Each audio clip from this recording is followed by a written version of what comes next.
Speed is of vital importance. And when one is in a hurry, it is sometimes necessary to take a shortcut, which was the case this particular evening.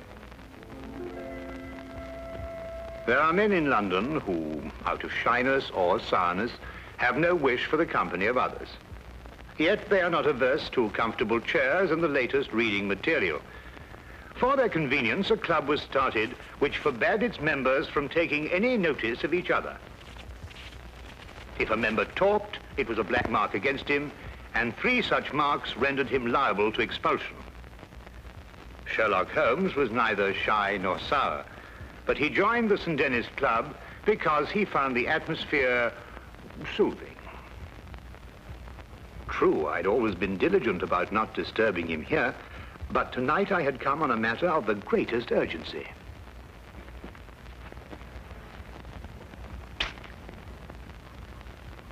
I beg your pardon? Oh, excuse me. I thought you were Sherlock Holmes. That's not the point. You talked. Well, I only went... You went psst, and that's the same thing. Mr. Grundy. Take this gentleman's name. Your name, sir? Watson. Dr. John Watson. But you made a mistake. I'm not a member of your club. Not a member? How did you get in? Well, Brandy? You'll accompany me out, sir. I'm here on very urgent business. Our constitution forbids talk of any kind. Follow me, sir. And I'd like you to understand I'm not the sort of man who enters a club like this uninvited, but the circumstances happen to be extraordinary. Holmes!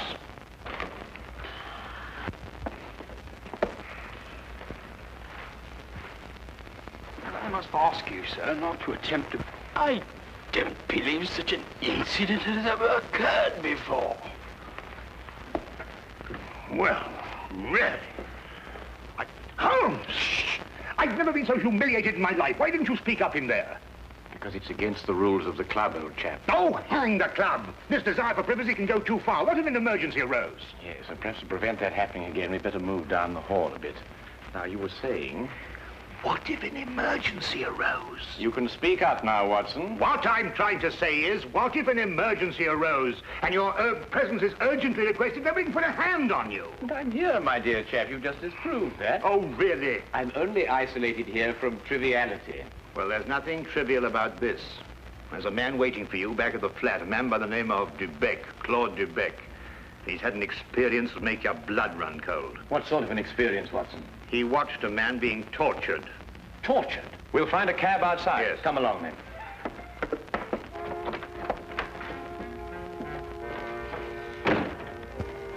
Once outside, we immediately hailed a cab, and I began to tell Holmes what I knew of the case. Holmes sat in silence as we rode, and I knew that my explanations had done nothing more than rouse his interest in talking to Mr. Dubec.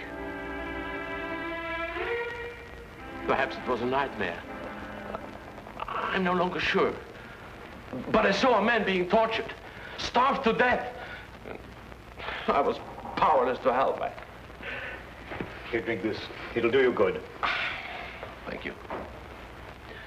Any true Frenchman will tell you that this brandy has to be sipped safer, but if you'll excuse me once. Poor devil.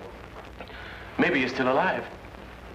Mr. Holmes, you must find him before it's too late. Monsieur Dubec, we'll do our best to help you, but first of all, you must tell us who this man was and how you came to meet him. His name was Charon, Paul Charon. And how we came to meet him. What day is it today? Wednesday. Wednesday. Then it was last Friday that it happened. You know, Mr. Holmes, I'm an interpreter. And I interpret nearly all languages. Now, since I'm French by birth, it is with this tongue that I'm principally associated. Now, I'm very well known in hotels, and it occurs frequently that I'm called for at the strangest hours by travelers who get into difficulties. I was not surprised, therefore, when I heard shortly before 11 o'clock at night someone knock at my door.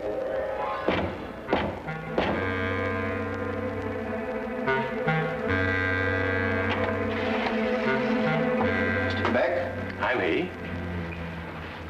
My name is Latimer, Harold Latimer. Forgive me for calling at such a late hour, but the man at the hotel said it would be all right. Oh, you need an interpreter? Yes. You do speak French, don't you? No, with the greatest of pleasure. What's your problem? Well, you see, someone from France came to see me on business. As it turned out, he speaks only French. And I, of course, can't even read the label on a bottle of wine. Oh, that's a pity. He's leaving tomorrow, and it's imperative that we settle our business tonight. I realize this is an imposition at this late hour. An interpreter and a doctor are the same in this respect. His hours are whenever he is required. Now, just a moment, I'll get my hat going.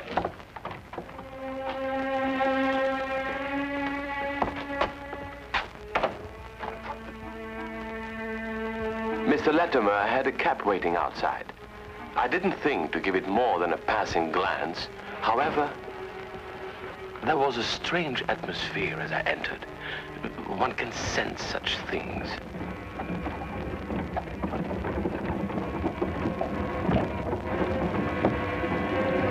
I must ask you not to. I beg your pardon? I prefer the shades drawn, Mr. Dubeck.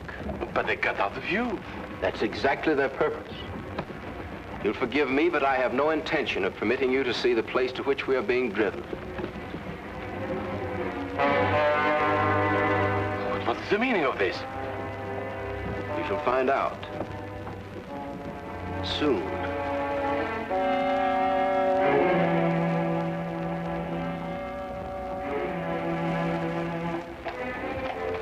For nearly 2 hours we drove without my having the least idea where we were going. All the time I sat in silence, wondering what on earth could be this man's reason for kidnapping me. Whatever it might be, there was no possible use in my resisting.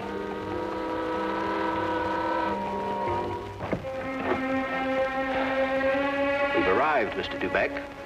You're aware this is kidnapping, Mr. Latimer? It is somewhat of a liberty, I admit. We'll make it up to you.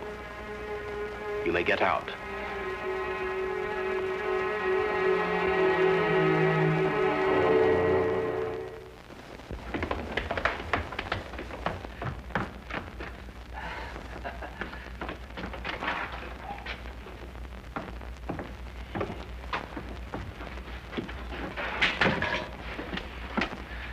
Is this Mr. Dubeck, Harold?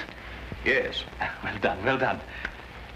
No ill feelings, Mr. Dubeck, I hope, but we couldn't get on without you. Now, what do you want of me? Only to ask a few questions of a French gentleman, and let us have the answers. If you deal fair with us, you'll not regret it. But if you try any tricks, you'll wish you hadn't been born. You follow me?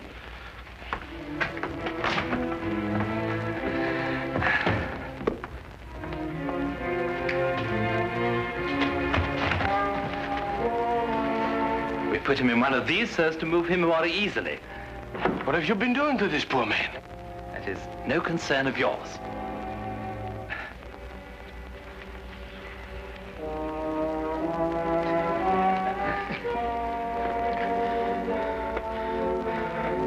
Feel better?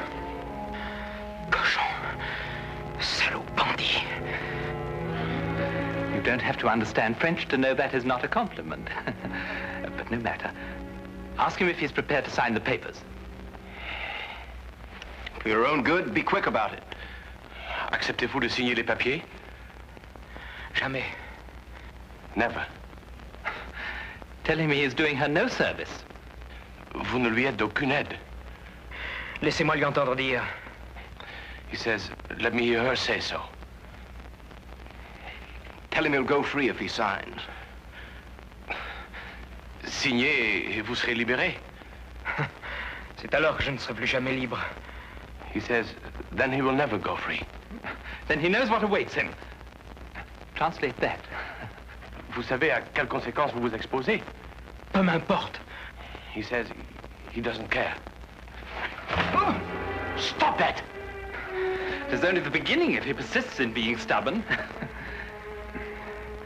Now let us try again and see if we can get better results. I was horrified at having to be a part of an affair like this, and even though I was only the interpreter, I felt guilty at not being able to give him any help. What could I do with Latimer on one side and Judd on the other, giggling with each question? Again and again, I asked him in different ways whether he would give in and sign the document. Again and again, I got the same reply. But soon, a thought came to me. I took to adding little sentences of my own to each question. Innocent ones at first, to see if I could get away with it. When our companion showed no sign of catching on, I played a more dangerous game. I asked him all about himself and learned that his name was Paul Charon. He was a stranger in London, that he didn't know what house we were in, that he was being starved to death. In another minute, I might have wormed the whole story out from under their noses, but for the interruption. Who is it? Oh, it's Micheline. The door is locked. Get rid of her. Give me the gun.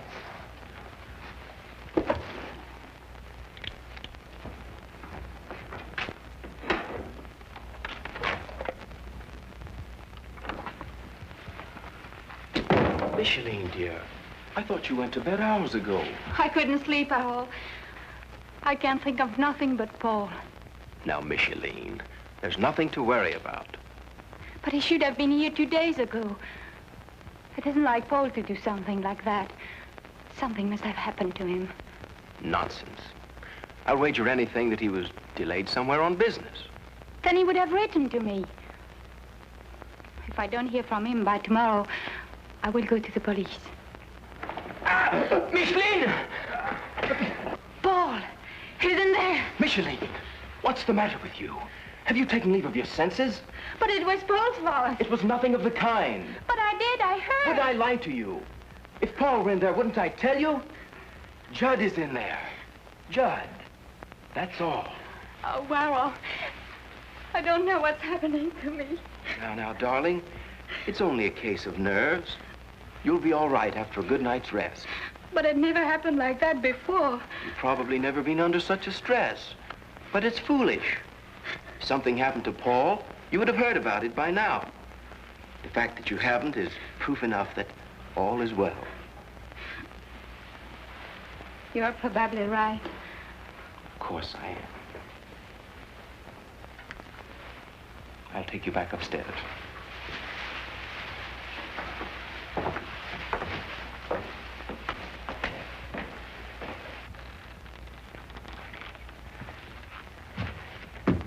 You perceive we have taken you into our confidence over some very private business. Shameful business.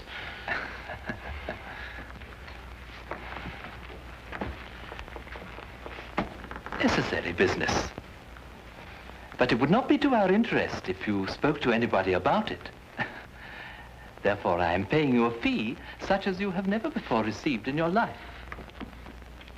There will be more the next time you come here. Thank you. However, I don't place all my faith in money. Therefore, I must warn you that if you speak to a single soul about this, we shall know about it. And you will pay for it with your life.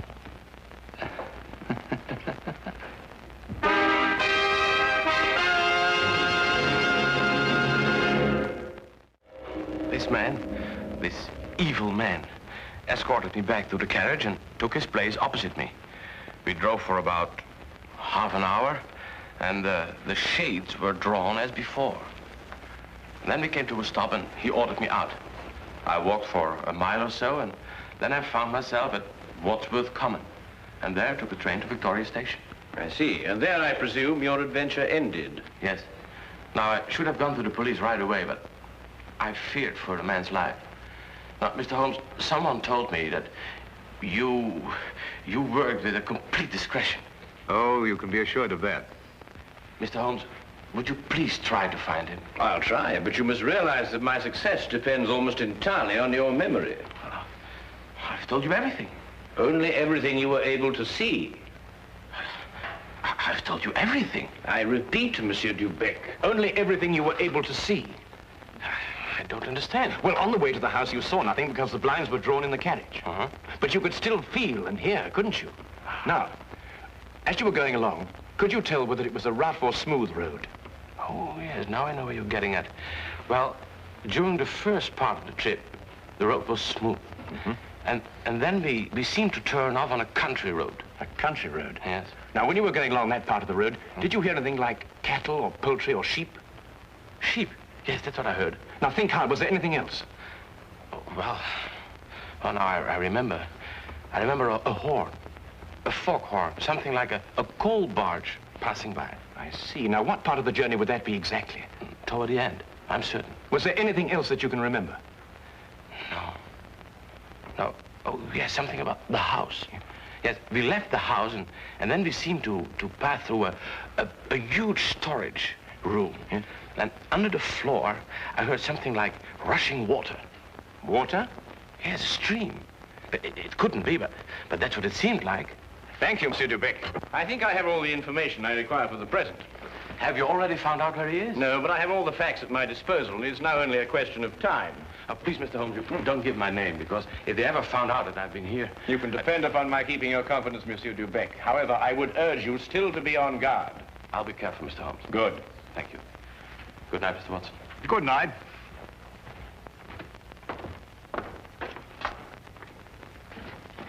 Good night, sir.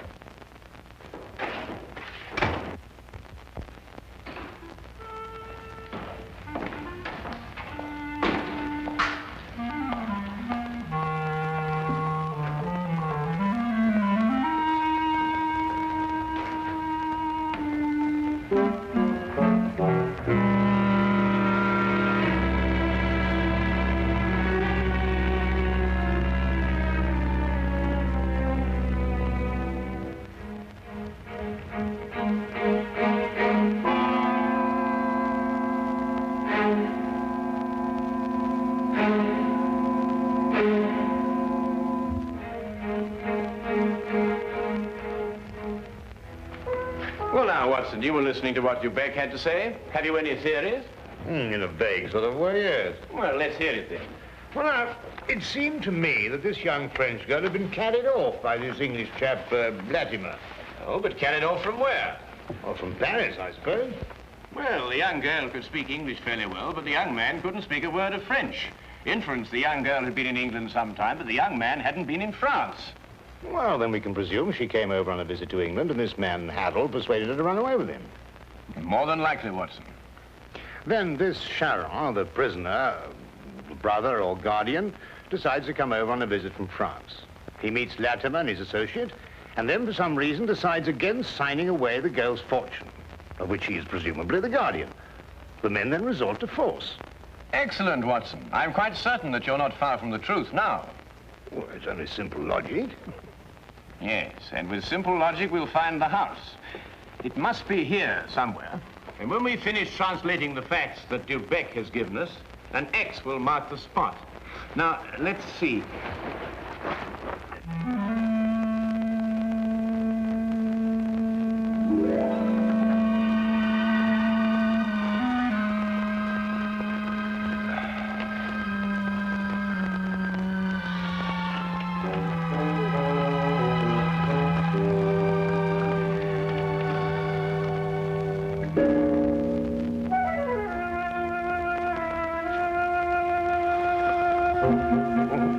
Doctor, I'm sorry to disturb you, Doctor. Would you mind getting your coat? We'll pick up Lestrade on the way. You found it? I believe so. Holmes, do you think we should find Dubec in case we need an interpreter? Now, that's an excellent idea.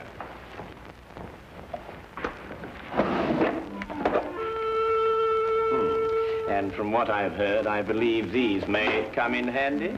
Right.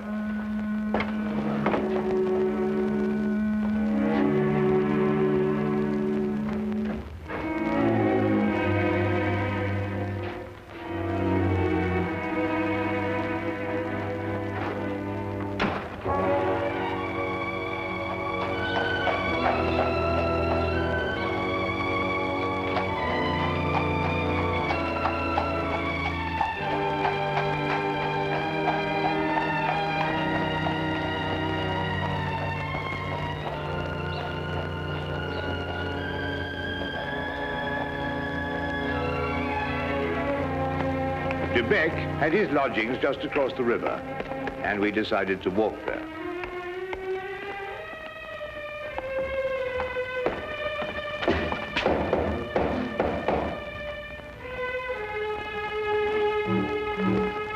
If you're looking for Mr. De Beck, he left about an hour ago. Can you tell us where? Oh, I don't know. I only know he drove away with a gentleman in a carriage. Well, did the gentleman leave his name? No, sir. Was he by any chance a rather tall, handsome-looking man? Oh, no, sir. It was a little gentleman with glasses. Did nothing but giggle all the time. Thank you, madam.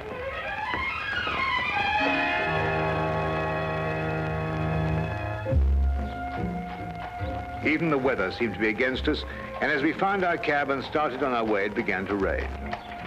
According to Holmes's calculations, we had a considerable way to go, and we had to go fast if we were to be in time. London streets in the rain are a handicap to any carriage, so there's nothing for us to do but hope and wait.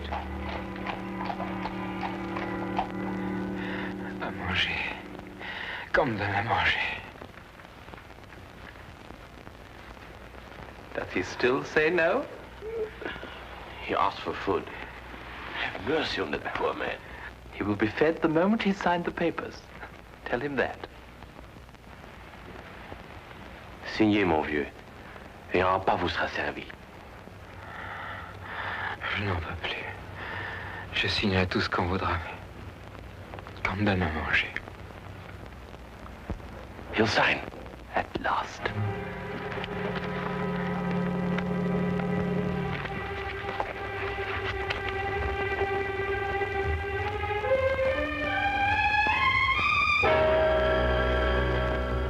Now feed this man. It would be foolish to spare him, only to have to kill him again. Kill him? And you broke your promise. You spoke to Sherlock Holmes. That's not... That's true.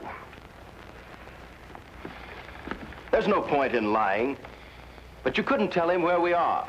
And even the famous Mr. Holmes could never deduce that.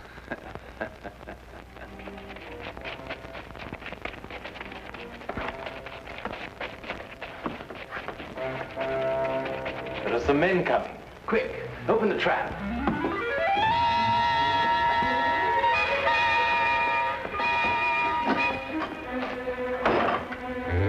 Brought you two down there.